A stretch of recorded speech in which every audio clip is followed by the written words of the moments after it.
Assalamualaikum viewers, today we are going to learn our new topic which is Archimedes principle।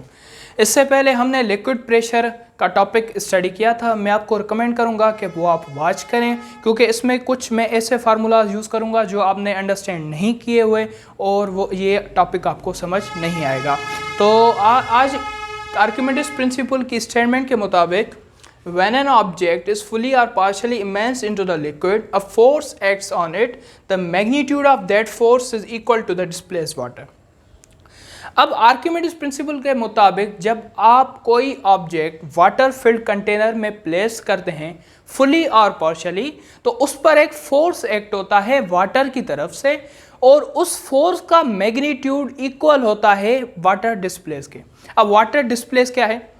हमारा ये common experience है, जब भी आप किसी भी फिल्ड कंटेनर में कोई भी ऑब्जेक्ट प्लेस करेंगे तो उसके नतीजे में कुछ ना कुछ वाटर ओवरफ्लो होकर उससे बाहर गिर जाता है। अब जो ये गिरा हुआ वाटर है, इसका वेट जितना होगा उतना ही उस वाटर का जो फोर्स उस ऑब्जेक्ट पे लगा है उसके मैग्नीट्यूड होगा। ठीक है, मैंने ऐसा ही एक ऑब्जेक्ट यहाँ पे प्लेस किया है, ये फुली जो है वो वाटर के अंदर प्लेस है। जब मैंने इसको प्लेस किया तो इसके नतीजे में क्या हुआ कि वाटर ने इस पर फोर्स एक्ट किया। फोर्स एक्ट करने के बाद इसमें जो है वो एक दूसरे कंटेनर में कुछ पानी स्टोर हो गया। अब इस फोर्स का जो मैग्नीट्यूड है वो इक्वल होगा इस डिस्प्लेस्ड वाटर के, according to the statement of Archimedes. तो आपको ये स्टेटमेंट क्लियर हो गई होगी। अब यहाँ पे जो फोर्स लग रहा है, यहाँ पे जो फोर्स एक्ट हो रहा है और यहाँ पे जो वाटर का वेट आया वो इक्वल है, क्या हम इसे मैथमेटिकली प्रूव कर सकते हैं? तो आइए इसकी मैथमेटिकल एक्सप्रेशन जानने की और इसको प्रूव करने की कोशिश करते हैं कि आया ये स्टेटमेंट के मुताबिक मैथमेटिकली भी ये चीज़ हमें प्रूव होती है या नहीं। तो प्रूव क्या हमें करना है कि force is equals to weight, यानी कि force of water is equals to the display weight of the displaced water when an object is fully और partially immersed into the liquid. अब इसको हम ड्राइव करने लगे हैं। अब यहाँ पे आप देख रहे हैं, मैं इसको यहाँ पे ले चलता हूँ आपको। आप यहाँ पे थोड़ा गौर करें कि ये ऑब्जेक्ट फुली जो है वो वाटर के अंदर प्लेस हुआ है।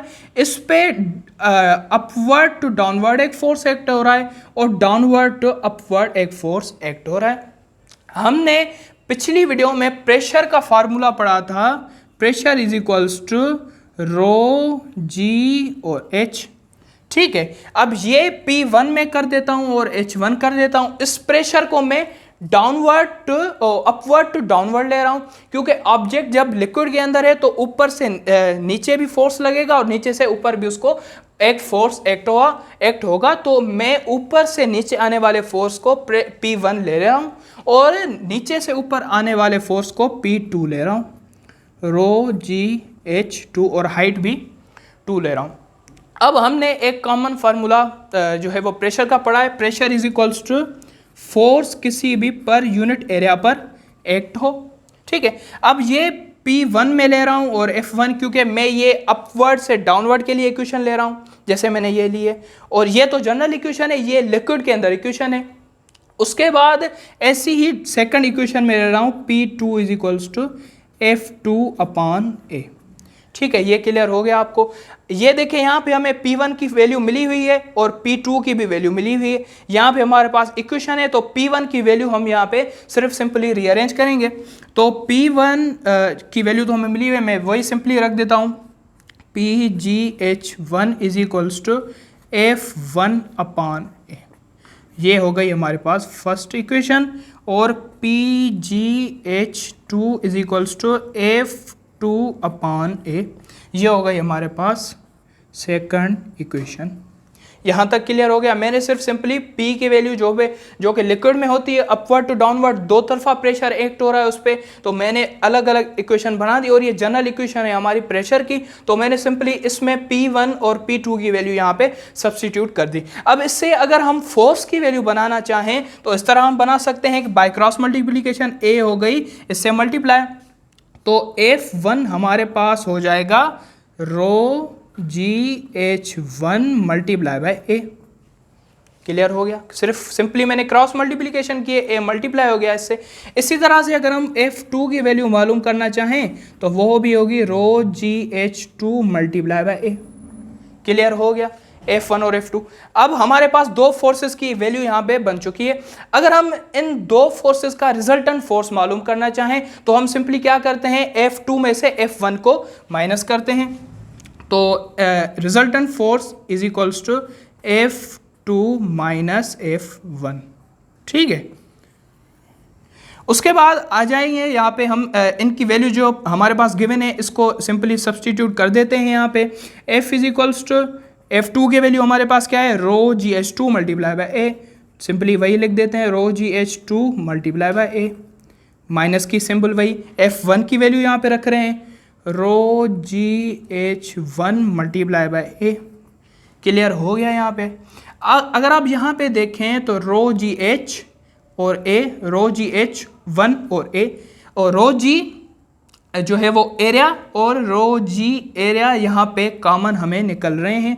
तो इनको हम दोनों इक्वेशन में से कॉमन ले लेते हैं, रो जी मल्टीप्लाई बाय ए, और चूंकि यहाँ पे H2 है और H1 है तो इनको हम सिंपली H2 माइनस H1 लिख लेते हैं, क्योंकि यहाँ पे H2 है और H1 है, क्योंकि दोनों इक्वेशन में ये कॉमन हमारे पास नहीं निकल रही। अब अगर हम यहाँ पे आएँ तो मैंने एक यहाँ पे कंटेनर प्लेस किया है, इसका मैं जो कि यहाँ पे H is equals to H2 minus H1 होता है, ये मैं आपको क्लियर कर दूं कि ये H के इक्वल ये कैसे होगा। मैंने यहाँ पे एक कंटेनर प्लेस किया है जिसकी यहाँ से लेके यहाँ तक हाइट जो है वो H1 है और यहाँ से लेकर यहाँ तक हाइट H2 है। ये हाइट अलग हो गई यहाँ से, ये और यहाँ तक जो है हाइट, ये हिस्सा जो है वो H के इक्वल है, और यहाँ तक यहाँ से लेकर यहाँ तक H1 है, और ये टोटली जो हिस्सा है वो H2 के इक्वल है। अगर हम H की वैल्यू मालूम करना चाहें तो हम क्या करेंगे, H1 का हिस्सा निकाल देंगे तो H2 की वैल्यू मिल जाएगी, और H2 H1 किससे माइनस करेंगे, जो टोटल इसकी हाइट होगी। तो टोटल हाइट क्या है, H2 है, हमें क्या चाहिए, H चाहिए, और H1 को यहाँ से लेकर यहाँ तक हिस्से को हम इससे माइनस कर देंगे तो हमें सिंपली H की वैल्यू, यानी कि इस बीकर से लेकर इसके बॉटम, इस बीकर के टॉप से लेकर इस बीकर के बॉटम तक हमें वैल्यू H हमें ऑब्टेन हो जाएगी। सिंपली ये इक्वेशन आपने सिर्फ जहन में रख लेनी है, ये आई कहाँ से। उसके बाद अगर आप देखें तो H2 माइनस H1 हमारे पास किसके इक्वल है, H के इक्वल है। तो मैं यहाँ से ये वैल्यू निकाल के H की वैल्यू पुट कर सकता हूँ। Simply F resultant force is equals to rho G multiply by A multiply by H। Simply H की वैल्यू मैंने यहाँ पे सब्सटीट्यूट कर दी। अगर आप यहाँ देखें तो एरिया इनटू हाइट एक न्यू क्वांटिटी बनती है। एरिया क्या होती है, टू डायमेंशनल क्वांटिटी होती है, लेंथ और विड्थ, और उसमें अगर हाइट आ जाए तो ये तीनों क्वांटिटीज मिलके हमें थ्री डायमेंशनल क्वांटिटी देते हैं, जिसको हम कहते हैं सिंपली वॉल्यूम। तो अगर मैं इन दो क्वांटिटीज को मर्ज करके वॉल्यूम कर दूं तो फिर भी सही है, ठीक है। Rho G multiply by volume, clear हो गया। अगर आपने रो की वैल्यू पढ़ी हो तो रो की वैल्यू, जी हाँ बिल्कुल आप सही कह रहे हैं, rho is equals to m upon v। Rho is equal, rho इसकी मीनिंग है density, density of fluid. Rho को हम डेंसिटी ऑफ फ्लूइड कहते हैं, ठीक है। Rho is equals to mass upon volume, जो यहाँ पे रखा हुआ है। रो की वैल्यू है मास अपॉन वॉल्यूम, तो मास अपॉन वॉल्यूम में रो की जगह रख लूँ, कोई मसला नहीं है, रख लेते हैं। Force is equals to mass upon volume multiply by ji multiply by V. Clear हो गया। सिर्फ रो की वैल्यू यहाँ पे क्या है, मास अपॉन वॉल्यूम, तो हमने यहाँ पे सिंपली रो की वैल्यू मास अपॉन वॉल्यूम कर दी, multiply by ji multiply by volume, जो कि हम ऊपर समझ के आए हैं। अब अगर मैं वॉल्यूम और वॉल्यूम यहाँ से कट कर दूँ, कट हो गए। उसके बाद हमें हमारे पास क्या बचा, force is equals to M G. आपको पता है कि M G is equals to weight, यानी कि force is equals to weight. तो आर्किमिडीज प्रिंसिपल की जो स्टेटमेंट है वो हमने मैथमेटिकली भी प्रूव कर ली। जब कोई ऑब्जेक्ट किसी भी कंटेनर में प्लेस होता है, उस पर एक फोर्स वाटर की तरफ से एक्ट होता है, उसके बाद जो रिएक्शन में जो वाटर डिस्प्लेस होता है उसका वेट उस फोर्स के मैग्नीट्यूड से इक्वल होता है। So this was all about Archimedes principal. Thank you very much.